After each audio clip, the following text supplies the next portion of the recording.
అందరికీ నమస్కారం అండి. మేము నర్సీపట్నం అగ్నిమాప్ కేంద్రం నుంచి వచ్చాము.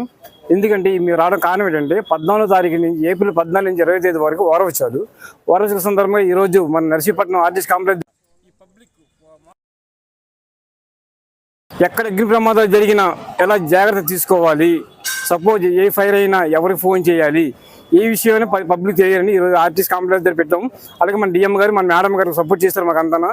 రేపు మన స్కూల్స్, లేకపోతే పెట్రోల్ బంకులు, లేకపోతే గోడౌన్స్, లేకపోతే హాస్పిటల్స్, ఇలా ప్రతి వారం రోజులు కూడా ఈ పబ్లిక్కి అవేర్నెస్ ప్రోగ్రామ్ తెలియపరుస్తున్నాం.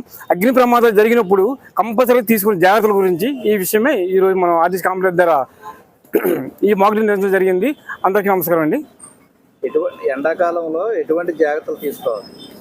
వేసవిలో ఎక్కువ అగ్ని ప్రమాదాలు జరుగుతుంటాయి. ఎక్కువ ఎలా జరుగుతుంటాయండి, కేర్లెస్ స్మోకింగ్ అండి. ఎక్కువ ఇప్పుడు దారిని వెళ్ళి కూడా ఎవరో స్మోక్ చేసి పారడం వల్ల ఈ తోటలు కానీ గడ్డి భూములు కానీ ఇలా ఎక్కువ అయిపోతున్నాయి.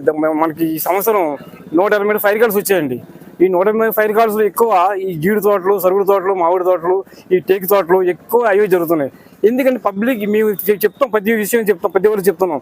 ఇప్పుడు వంట చేసేటప్పుడు కూడా ఎలా జాగ్రత్తగా ఉండాలి, ఎక్కడ మనం స్మోక్ చేసామంటే ఎలా ఉండాలి, ఇంట్లో ఏదైనా గ్యాస్ ఫైర్ అయ్యిందంటే ఎలా చేయాలి, ఎలక్ట్రికల్ ఫైర్ అయ్యిందంటే ఎలా చేయాలి.